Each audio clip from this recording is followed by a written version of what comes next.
The Nakajima aircraft plant was the chief target, and in spite of clouds, we can see a bit of the plastering it received. They reproduce what must have happened in the city when American bombs came hailing down. ये मंजर दोस्तों Hiroshima या Nagasaki का नहीं है, बल्कि Tokyo का है। वर्ल्ड वॉर 2 में हिरोशिमा और नागासाकी के अलावा ऑपरेशन मीटिंग हाउस के तहत 330 अमेरिकन B-29 बॉम्बर्स ने पूरी तरीके से टोक्यो को तबाह कर दिया। लेकिन आज टोक्यो कुछ ऐसा दिखता है। टोक्यो ने ग्रेट कैंटो के बाद महज 7 सालों में पूरे शहर को वापस से खड़ा कर दिया। टोक्यो का ट्रैवलिंग इतना कन्वीनियंट है कि 12 साल के बच्चे यहाँ पर अकेले ट्रेन में ट्रैवल कर सकते हैं। उनका पब्लिक ट्रांसपोर्ट इतना फैला हुआ है कि डेलॉइट के एक सर्वे के मुताबिक वहां पर प्राइवेट कार जर्नी सिर्फ 12% है। डोंट फॉरगेट फ्रेंड्स, टोक्यो एक हेवीली पॉपुलेटेड सिटी है, मुंबई से भी ज्यादा पॉपुलेटेड। सो इसे मैनेज करने के लिए वहां पर बाकी के मेजॉरिटी सिटीजंस पब्लिक ट्रांसपोर्ट का इस्तेमाल करते हैं और इसीलिए टोक्यो का ट्रांसपोर्ट सिस्टम दुनिया का तीसरा बेस्ट सिस्टम है और उसे बेस्ट बनाता है उनका एक बहुत ही यूनिक और iconic model, the integrated underground transport model. So Tokyo की खासियत बेसिकली ये है कि उनके यहाँ पर 11 मेजर स्टेशन ऐसे हैं जो जमीन के नीचे, and I am talking about 9 freaking storey deep developed है। Can you imagine that? जमीन के नीचे 9 माले का पूरा एक building. Take Shibuya station for an example. इसके स्टार्टिंग 4 फ्लोर्स पर मॉल, रेस्टोरेंट्स जैसे पब्लिक यूटिलिटी एरियाज है और नीचे 5 फ्लोर्स पे अलग अलग रेल नेटवर्क लाइंस, रोड्स और पार्किंग लॉट्स कनेक्टेड है। एंड सिर्फ स्टेशन ही नहीं फ्रेंड्स, बल्कि टोक्यो का रेल नेटवर्क इतना डेंस है कि वहां पर टोटल 883 रेलवे स्टेशंस ऑपरेशनल है, जो कि न्यूयॉर्क से डबल और मुंबई से ट्रिपल है। हर रोज वहां पर 14 मिलियन लोग इस रेल नेटवर्क से ट्रैवल करते हैं और ये नेटवर्क भी 4 अलग अलग सब नेटवर्क में डिवाइडेड है, जैसे जापानीज रेलवे, प्लाज्मो लाइन, टोक्यो नेटवर्क और Toei subway, which all makes Tokyo densely covered. लेकिन this is not actually the main reason behind Tokyo's efficient railways. Main reason है प्राइवेटाइजेशन ऑफ रेलवेज। 1987 में ही Japanese government ने अपने railway system को privatise किया था। इससे हुआ ये कि प्राइवेट प्लेयर्स काफी प्रॉफिट फोकस काम करने लगे। वो प्राइवेट कंपनीज सिर्फ रेलवे के टिकट फीस पर डिपेंडेंट नहीं रही, उन्होंने अपने बिजनेसेस को और डाइवर्सिफाई किया।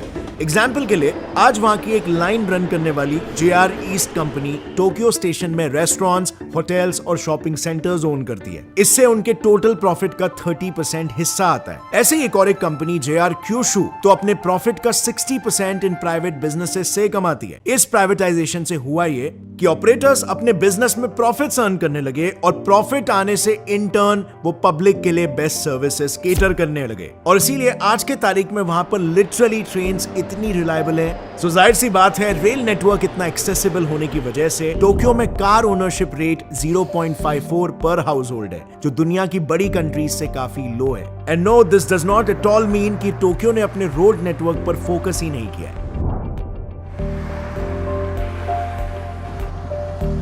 टोक्यो का रोड नेटवर्क भी काफी डेंस है, स्टार्टिंग विथ रिंग रोड्स, जो किसी भी सिटी को 360 डिग्री सराउंड करके ट्रैफिक बाईपास करते हैं। ऐसे रोड्स डेवलप्ड नेशंस की एक निशानी होती है। एंड आफ्टर बीजिंग, टोक्यो का ring road network second largest है इन द वर्ल्ड। टोक्यो को टोटल 3 रिंग रोड्स कवर करते हैं। पहला मेट्रोपॉलिटन इंटरसिटी एक्सप्रेसवे, जो 60 किलोमीटर रेडियस में फैला हुआ है, जिसका काम है टोक्यो को बाकी major cities, distribution hubs, ports और नरीटा एयरपोर्ट से जोड़ना। दूसरा रिंग रोड है टोक्यो आउटर रिंग रोड, जो सिटी सेंटर से 15 किलोमीटर रेडियस पे बना हुआ है। इसे सिटी सेंटर से ट्रैफिक को डिस्पर्स करने के लिए बनाया गया है ताकि अननेसेसरी ट्रैफिक जैम्स ना हो। अब इसका इंपॉर्टेंस क्या है, इसे मैं आपको एक इंडियन एनालॉजी से समझाता हूं। तो देखो, ये है हमारा नेशनल हाईवे 48। ये रोड मुंबई को गुजरात से और उसके सबर्ब से कनेक्ट करती है। नाउ अगर आप यहां पर देखोगे तो ये हाईवे भिवंडी, जो एशिया का one of the largest warehousing hub है, उसे भी कनेक्ट करती है। तो अगर किसी को भी सबर्ब सिटी वसई से मुंबई आना हो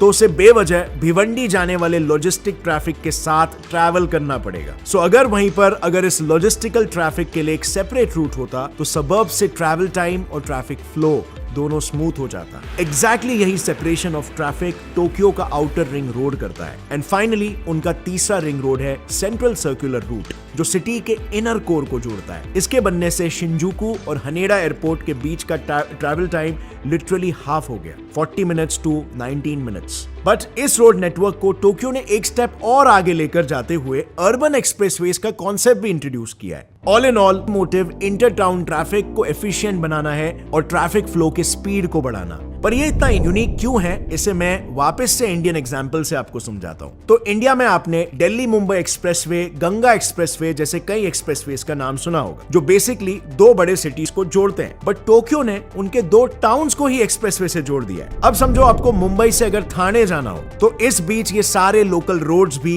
इस मेन हाईवे से कनेक्टेड है। बट अगर यहीं पर एक्सप्रेसवे होता तो वो इस सारे अननेसेसरी लोकल ट्रैफिक को अवॉइड करता। टोक्यो ने इसी प्रॉब्लम को सॉल्व करने के लिए शुटोकू एक्सप्रेसवे नेटवर्क बनाया है। इसे इतना फ्यूचरिस्टिक बनाया है कि इसके साइन बोर्ड्स लिटरली रूट पर रियल टाइम ट्रैफिक अपडेट्स देते हैं। नाउ इनकी सोफिस्टिकेशन आपने देखी। रेलवे और रोड नेटवर्क को मिलाकर ये इतना डेंस ट्रांसपोर्टेशन नेटवर्क बन जाता है कि टोक्यो में आज टोटल 1050 रेलवे क्रॉसिंग्स है। बट इसके बावजूद भी वहां ये क्रॉसिंग ट्रैफिक फ्लो में कोई ऑब्स्ट्रक्शन क्रिएट नहीं करता, क्योंकि उन्होंने ग्रेड सेपरेटेड इंटरसेक्शंस यानी कि नेक्स्ट लेवल रेलवे क्रॉसिंग्स बनाई है। एग्जाम्पल के लिए ओचानोमिजू रेलवे क्रॉसिंग, जिसमें आप देख सकते हैं कि मल्टीपल रेलवेज, रोड और कैनाल एक ही जगह से क्रॉस हो रहे हैं विदाउट एनी ऑब्स्ट्रक्शन। ऐसे ही मल्टीपल क्रॉसिंग से अब तक 43 प्रोजेक्ट्स रन करके टोक्यो ने 395 रेलवे क्रॉसिंग्स के प्रॉब्लम को सॉल्व कर लिया है। Now moving on to Tokyo's man made islands. Did you know Tokyo bay में सारुशिमा आइलैंड को छोड़कर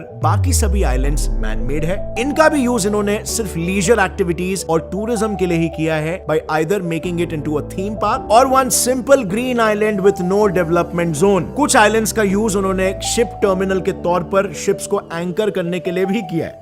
पर चौंकाने वाली बात यह है कि ये सारे आइलैंड कोई नए बने स्ट्रक्चर्स नहीं है। ये टेक्नोलॉजी जापानीज लोगों के पास 1800s के माइजी एरा से थी। ऑल्सो अ फन फैक्ट, वहां का एक टोयोसु आइलैंड तो completely the great canto earthquake के मलबे से बना हुआ है। नाउ ये आइलैंड लीजर एक्टिविटीज के लिए लैंड यूज के अलावा ब्रेक वाटर्स का भी काम करता है। बेसिकली ये सभी आइलैंड्स टोक्यो को टाइड्स, करंट्स, वेव्स और स्टॉर्म सर्ज से बचाती है। बेसिकली वेव्स कट करके पानी अंदर आने से रोकती है, क्योंकि जैसे आपको पता ही होगा पूरा Japan is very prone to earthquakes and natural disasters in general, like typhoons, heavy rains, wind storms and snow. आज तक अगर सिर्फ टोक्यो की बात करें तो इस सिटी ने 250 प्लस अर्थक्वेक्स झेले हैं। एक डेटा के हिसाब से जापान को अर्थक्वेक्स और सुनामीज के बाद रिकंस्ट्रक्शन में अब तक 31.3 ट्रिलियन येन का खर्चा करना पड़ा। ये अमाउंट इजिप्ट के पूरे इकोनॉमी जितनी है, और इसीलिए अगर आज आप देखोगे तो टोक्यो ने अपने डिजास्टर प्रिपेयर्डनेस को इस तरह से एस कर रखा है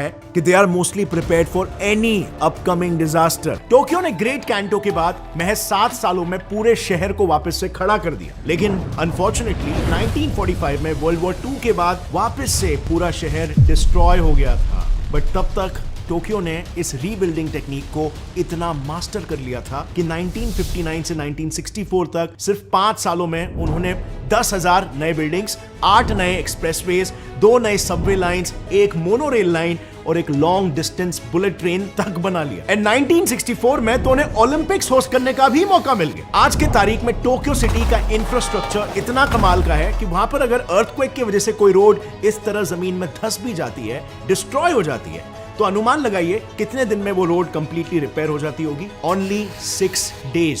and what about a collapsed bridge like this? बस 2 महीनों में पूरा रिपेयर, ब्रांड न्यू।